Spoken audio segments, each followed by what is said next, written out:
سر جان. امروز سوار تاکسی شدم نشستم عقب، بعد یه دختر خوشگله خوشتیپ خب. خوشیکلم نشست جلو. خب تا راه افتادیم دختر زد زیر گریه راننده دستشو انداخت رو رون دختره، شروع کرد ران مالیدن. تاکسیه. گفت چی شده عزیزم؟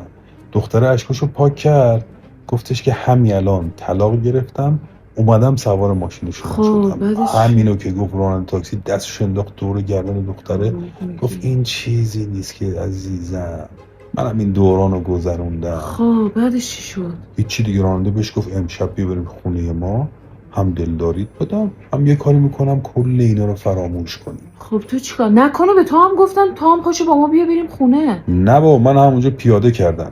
خب تو پیاده شدی هیچ کاری هم نکردی. نه. تو گذاشتی یه راننده یه دختری که تازه طلاق گرفته رو ببر خونه. چرا؟ بس که راننده زن بود.